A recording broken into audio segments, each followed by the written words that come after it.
Hey guys, welcome back to another episode of my podcast. Today, I think I'm going to talk about my second rave experience. So, I think I had a total of three. I did have a total of three rave experiences, and they were all bust. I don't know if you heard my previous episode, but I was just bitching. Okay. So, for my second rave experience, I don't really remember if I went with this group or this other group, but I'm gonna talk about this group first. This girl. Let's call her Rainy, okay? Rainy. So I decided to invite Rainy to Millennium.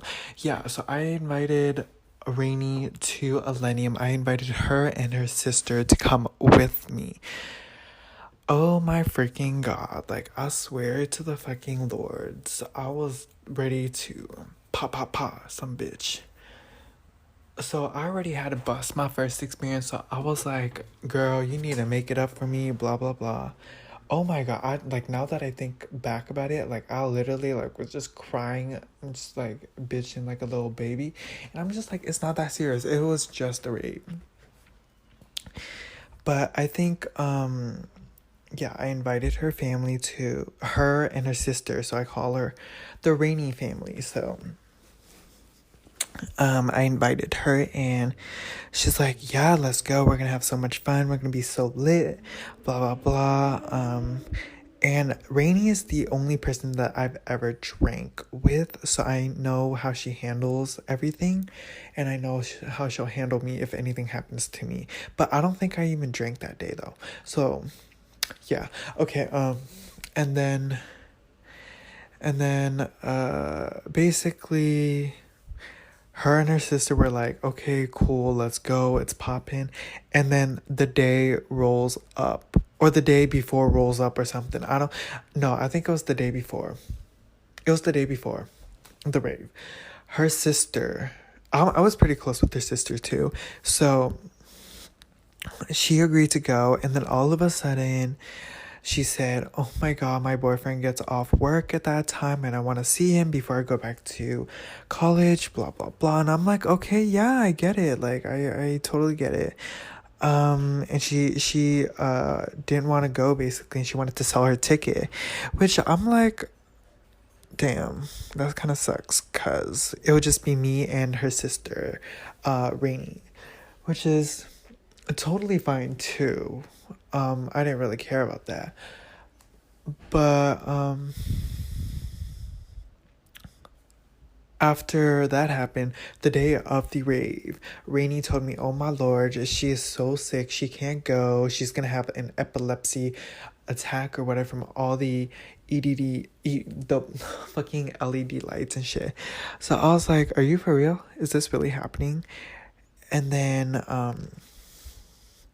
she's like, I know you have. I told her my experience with my first time and how it was such a bust. It was so bad, and I wanted her to kind of help rebound that experience. And she kind of knew that from the start. And she's like perfectly fine with it and stuff like that. So eventually, I was crying to both of them, and I was like, oh my god, you guys have to go. You guys can't bail on me. Like, it creates another bad experience for me with raves, like my first time. And I've known these people for a long time, and I really trusted them, trusted past tense. And they're like, okay, fine, we'll both go. And then Rainy's sister decided to say that she's only going to stay half of the rave, which I'm like, okay, that's fine, but like, Millennium doesn't pop up until like half the rave is over, like towards the end. So I'm like, you're literally wasting your money. I don't see the point of going and stuff like that. But she eventually still went and left literally like 20 minutes before Millennium came up, which I thought was so fucking stupid. She left to go see her boyfriend, which is totally fine. And then after that, Rainy is still sick and she still agreed to go, which I'm really, now that I look back at it, I really appreciate her going. But then again, halfway through the rave, she fucking left too, literally probably like 20 minutes after her sister left.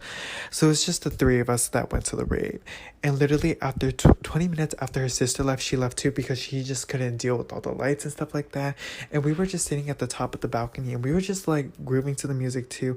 And I was just basically grooving by myself again, like a crackhead. Because she didn't feel well. And then I told her to like cover your face, don't look at the lights, blah, blah, blah. Just sit there like a maniac or whatever, like a mummy. I was like, she's like, okay. And then eventually she couldn't handle it anymore. She told me she was going to go. I was like, okay, you can just leave. And then she left. And then I stayed there for, I would say like, I stayed there until the end of the entire rave by myself. And I was still enjoying the music by myself. And it was a moment where I knew that, damn, these people just left me midway through the rave. And that, damn, I also like survived the entire rave by myself, and I was able to still enjoy the music by myself, which just gave me a whole nother level of confidence. Like, shit, I don't need you people, which is kind of crazy. I actually don't talk to both of them anymore, which is crazy. Yeah, eventually my second rave was a bust. I literally, after the rave finished, I literally ran out of the fucking whatever that place is called, like auditorium, and I bolted home. I think I ordered a scooter or something and just drove that shit home by myself at night and just enjoyed the night by myself. Rave 2 was a bust as well, but over it. That is going to wrap. This episode's getting a little bit too long now. I think I'm gonna wrap it up here. Yeah, I'll see you guys next time. Bye.